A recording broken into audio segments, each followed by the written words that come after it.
Rebonjour frère Serge. Bonjour à tous les frères et sœurs en Christ dans le monde entier, que ce soit en Europe, en France, en Espagne, en Angleterre, que ce soit en Yougoslavie, en Belgique, que ce soit en Amérique, que ce soit en Afrique, que ce soit dans l'Hexagone, que ce soit dans les îles de l'océan Indien, que ce soit aux Seychelles ou dans les îles de Canaries, que ce soit en Martinique, en Guadeloupe, que ce soit à Tahiti, quel que soit le lieu où vous trouvez, bienvenue sur cette chaîne, vous êtes chez vous, sentez-vous à l'aise pour écouter le message de la parole de Dieu, car sur cette chaîne, nous parlons que du Seigneur Jésus-Christ qui est la parole de Dieu selon le livre d'Apocalypse chapitre 19 verset 13. Et je m'appelle, pour ceux qui ne me connaissent pas, en fin de compte, je m'appelle le frère Serge de l'île de la Réunion. En fait, nous sommes le samedi 28 juin 2025. Nous sommes dans le nord de l'île de la Réunion, à Saint-Denis, qui est dans le nord de l'île de la Réunion.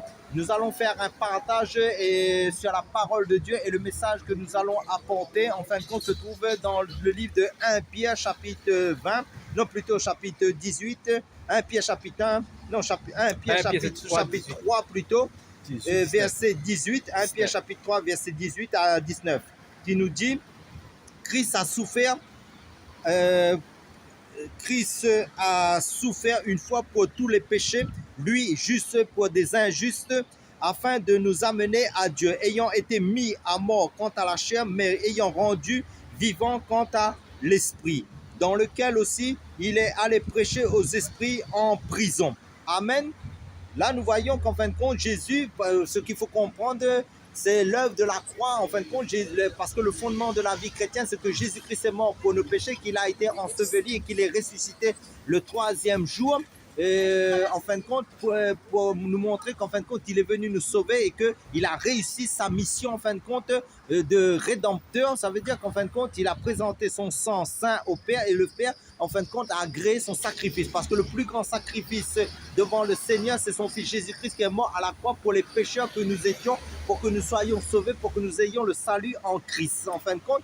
Mais maintenant, dans ce passage, il nous est dit, en fin de compte, que Christ, en fin de compte, il ne meurt pas en fin de compte parce qu'il est descendu dans les enfers et il est parti vers les prisonniers. Ça veut dire les personnes qui sont mortes avant l'œuvre de la croix et qui étaient retenues par l'ennemi.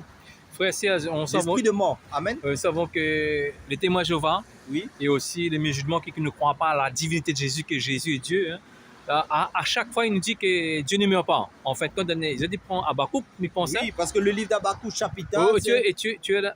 En fin de compte, si nous allons dans le livre d'Habakkuk de l'Ancienne Alliance, en fin de compte, dans l'Ancienne Alliance, qui nous dit, en fin de compte, nous allons faire une recherche, Seigneur, ta parole est bonne. Si on ne trompe pas, vous pouvez donner là.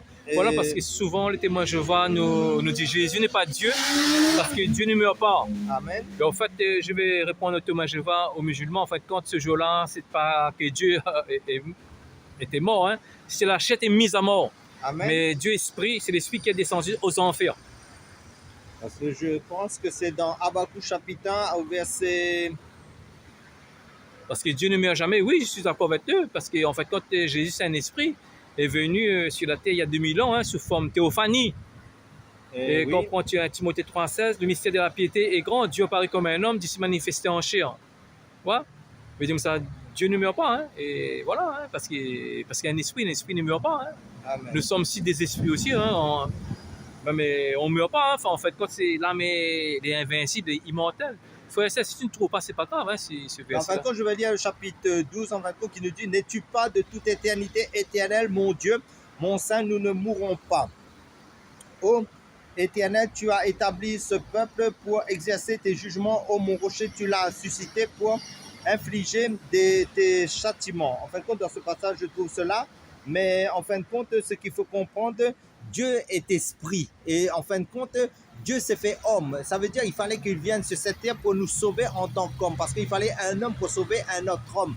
Mais lui, il est l'homme parfait qui, en fin de compte, qui est né sans péché et qui a vécu sur cette terre sans commettre de péché. Mais il s'est fait malédiction à la croix pour tous nos péchés, pour que nous soyons bénédiction en lui, en Jésus-Christ. Donc Dieu s'est incarné en Jésus-Christ. C'est ça qu'il faut comprendre parce qu'il nous est dit dans le livre de Timothée, le mystère de la piété est grand. Dieu s'est manifesté en chair sur cette terre parce qu'il nous est dit, Jésus-Christ s'est fait serviteur pour nous servir parce qu'il dit que Jésus-Christ aussi a reçu tout pouvoir dans le ciel et en fin de compte, et que tout genou fléchira devant lui, en fin de compte, et toute langue confessera que Jésus-Christ est Seigneur. Donc là, qui est Seigneur à part que Dieu? Et parce que dans le ciel, il n'y a pas deux dieux, trois dieux, parce qu'il y a un seul Dieu qui est le Seigneur Jésus-Christ qui s'est fait homme, qui s'est incarné en Jésus-Christ. Mais Jésus-Christ, en mourant, il est parti, en fin de compte, ce qu'il faut comprendre, il est parti dans les enfers. Pourquoi? Parce que pour sauver les captifs les croyants qui se trouvaient dans le sein d'Abraham. Parce que dans le temps, après la chute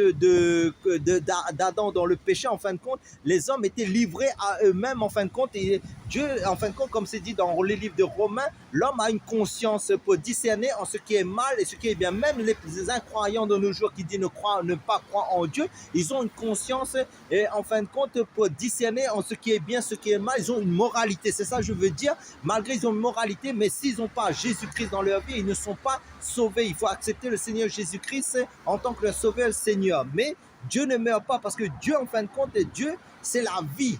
Il a toujours été parce qu'il dit Jésus-Christ est le même hier, aujourd'hui et éternellement. Frère Serge, nous savons tous que la loi a été donnée à Moïse, hein, parce qu'il comprend Jean 1, verset 17.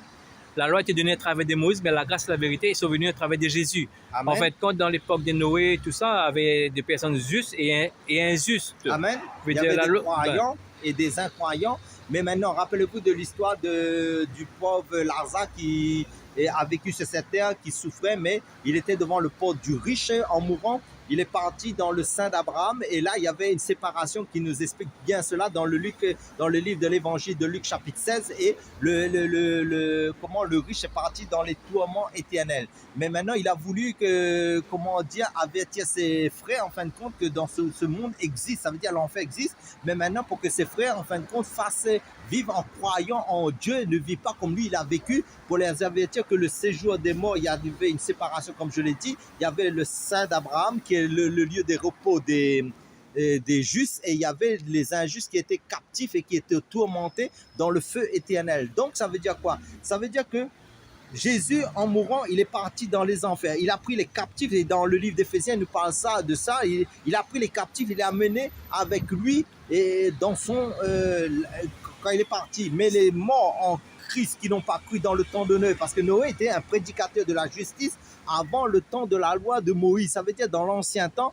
après Adam et Ève, ça veut dire il y avait, en fin de compte, il y avait l'époque de Noé, quand il y a eu le déluge. Rappelez-vous, il y a beaucoup de gens qui sont morts dans le jugement. Il y avait Sodome aussi, des gens sont morts par le feu, le soufre. Ça veut dire des incroyants avant le temps, dans l'ancien temps. Je rajoute aussi, lorsque Jésus est descendu de là, aux enfers, enfin, quand il n'y a pas de prêcher, les personnes injustes pour Dieu, ils vont rester Amen. Là.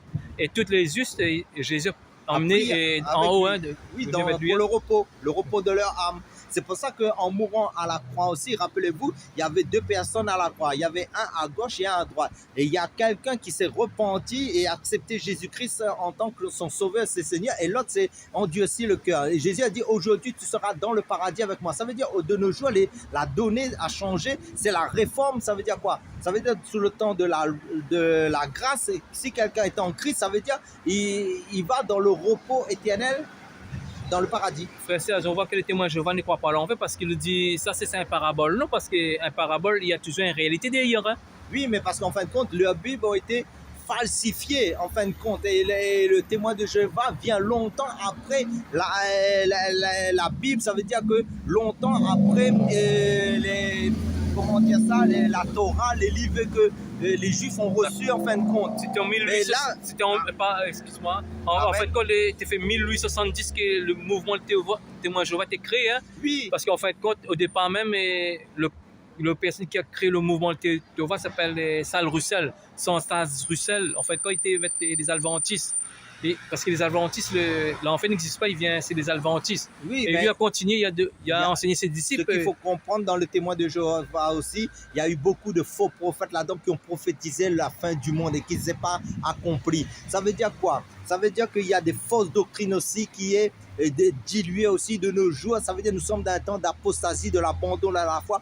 Beaucoup vont dans des fausses doctrines. Ça veut dire c'est le levain, c'est le vin de la débauche, comme c'est dit dans les livres d'Apocalypse par rapport aux 7 églises. Il y avait 2 églises qui étaient en conformité avec Dieu. Il y avait l'église de Smyrne qui était une église persécutée à cause de la vérité. Il y avait l'église de Philadelphie qui est dans la communion fraternelle. Mais les 5 autres églises, Dieu faisait des reproches. Ça veut dire de nos jours, il faut faire très attention. Si tu n'as pas une communion avec le Seigneur, avec son esprit, avec son onction, avec sa présence pour prier, pour être dans la consécration, pour méditer la parole de Dieu, en fin de compte, tu vas être trompé par les faux prophètes, les faux serviteurs de Dieu. Donc à ce moment-là, tu vas tomber dans l'apostasie, l'abandon dans la foi. Tu vas pas croire qu'après cette vie, si tu n'es pas en Christ, tu vas aller en enfer en fin de compte. La mort existe. Par exemple, je donne un verset dans ma pensée comme ça, dans Luc 16, verset 27, 28, 29. Quand on prend ce verset nous dit: je te prie, Père d'Abraham, d'envoyer Lazare dans la maison de mon père, car j'ai 5 frères, afin qu'ils ne viennent pas aussi dans ce lieu de tourment. Amen. Après, Abraham répondit: ils ont Moïse et le prophète, qu'ils écoutent. Amen. Voilà, en fait, les personnes qui meurent sans le Seigneur, ils ont encore la mémoire encore, hein, et tout ce qu'ils ont fait ici à terre. Oui, parce que les œuvres les accompagnent. C'est ça qu'il faut comprendre. Ce qu'il faut comprendre, Jésus, en mourant à la croix, s'est fait malédiction à la croix.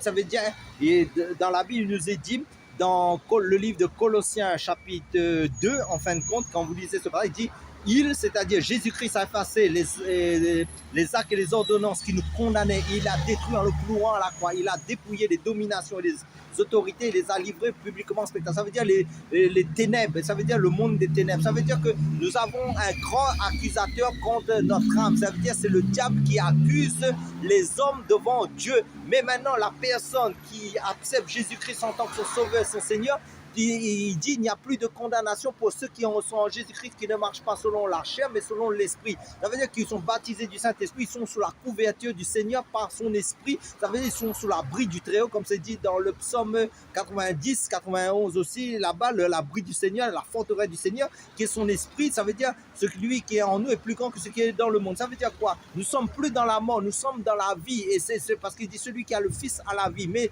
la Bible nous dit aussi, si notre évangile, et voilà pour ceux qui périssent, pour ceux que Dieu, le Dieu de ce ciel, ça veut dire Satan aveuglé. Parce que même dans le livre de Romains 11, hein, on voit ce verset, il nous dit comme ça: si personne prêche, si personne évangile, qui sera sauvé? Parce qu'en fait, dans Ézéchiel 33, il nous dit que Dieu va demander le sang de ces personnes, hein, parce que même si les personnes qui ne croient pas, qui partent de l'enfer, qui ne croient pas en Jésus-Christ, c'est les athées, les incrédules, les idolâtres, toutes ces personnes qui partent de l'enfer, ils ont la mémoire que nous avons dit que si tu ne reprends pas, tu seras dans l'enfer. Dieu permet qu'ils ont encore ce pensée-là. Oui, parce que le Seigneur nous dit aussi: cet évangile sera prêché même aux extrémités du monde, avant que tout soit accompli selon les desseins de Dieu.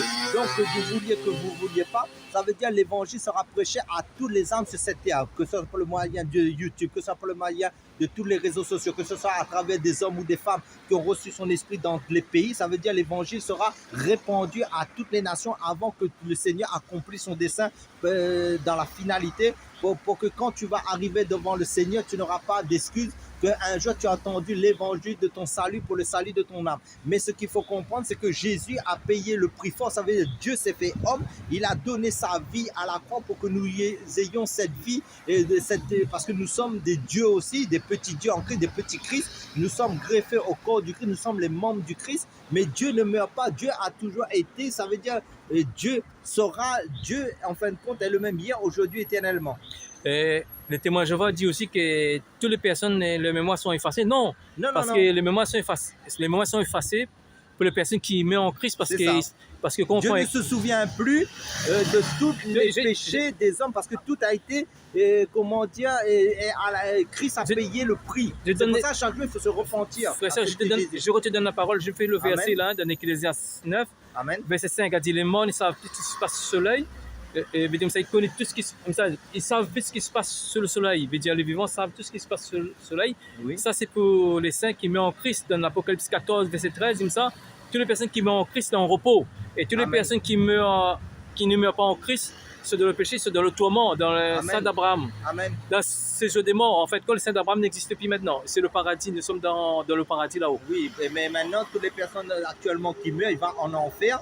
Et pourquoi? Parce qu'en fin de compte, c'est vrai, comme c'est dit, que les morts ne se souviennent plus et ils ne vont plus vivre l'activité des humains. Et Dieu interdit aussi des personnes aussi de parler aux morts, d'invoquer les morts, parce que c'est de ne pas se souiller avec les morts, parce que laisse les morts aux morts. Et comme Jésus a dit, et toi, va annoncer le royaume de Dieu, quand il disait à quelqu'un de suivre Dieu. En fin de compte, Dieu, c'est la vie.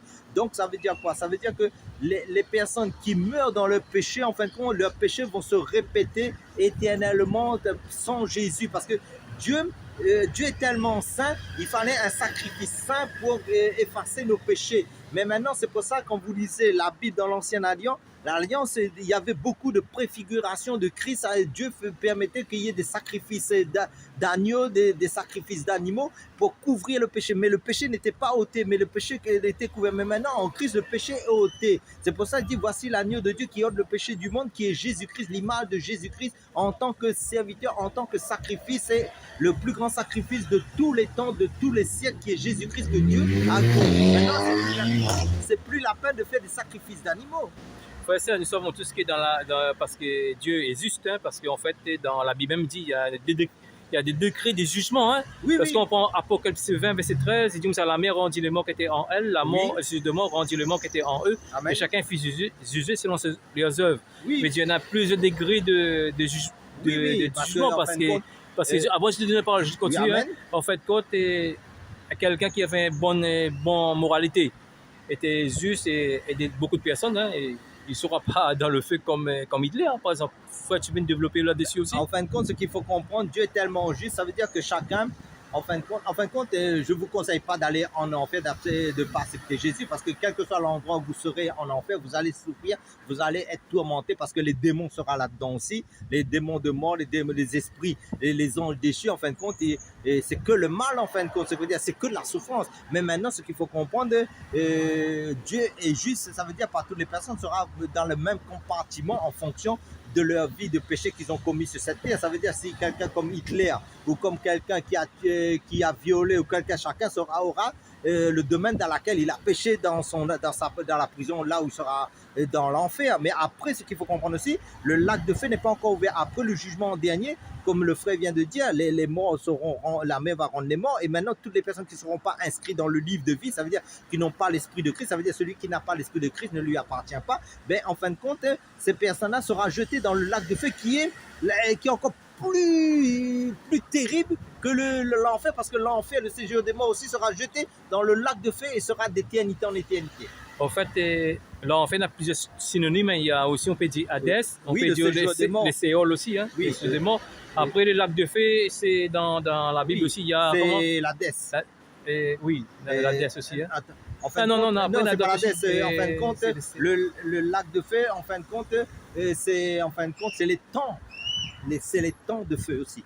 Ah oui. Lac de feu ou les temps de feu. Et ça sera d'éternité en éternité, comme la Jérusalem. Ça veut dire que là, les morts, en fin de compte, quand ils meurent en Christ, ils vont dans le séjour des morts, et dans le paradis. Mais la Jérusalem céleste, qui est notre mère, n'est pas encore ouverte. Ça veut dire que quand la Jérusalem céleste sera ouverte après, à la fin, en fin de compte, mais sera plus glorieux que ce que les personnes qui ont accès à ça, qui sont inscrits dans le livre de vie, en fin de compte, ils vont vivre éternellement, ils seront incorruptibles et maintenant ils seront dans l'éternité, dans la gloire terrible avec le Seigneur. En fin de compte, le synonyme de lac de feu, c'est la géhenne.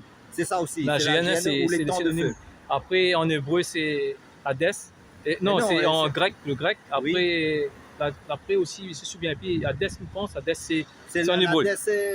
Oui, c'est le séjour des morts, lui, oui. Pour l'enfer. Frère César, qu'est-ce que tu peux dire avant de terminer? En fin de compte, ce que je veux dire, c'est que Jésus est éternel. Jésus est le même hier, aujourd'hui, éternellement. Jésus a toujours existé. Il est l'alpha et l'oméga. Ça veut dire que Jésus n'a ni commencement de jour, ni fin de vie, selon l'ordre de Melchisédek. Il est à la fois grand prêtre, il est à la fois le roi. Il va tout gérer. Il est le Père éternel. Ça veut dire Dieu reste Dieu. Ça veut dire il est l'Élohim, il est Yahweh, il est le Dieu, enfin l'unique Dieu. Il n'y a pas d'autre Dieu que lui et il a toujours existé. Dieu, c'est la vie. Dieu est éternellement éternel. Amen. Soyez tous bénis. Si le frère veut rajouter. Ouais, je vais rajouter. Pour terminer, en fait, quand Jésus, il ne veut pas qu'on convertisse parce que nous avons la peur de l'enfer. Non, convertis pour qu'on le suive. Et voilà, il ne faut pas qu'on ait peur de l'enfer pour qu'on va se convertir. Jésus veut qu'on le suive. Voilà. Et sois bénis tous. Amen.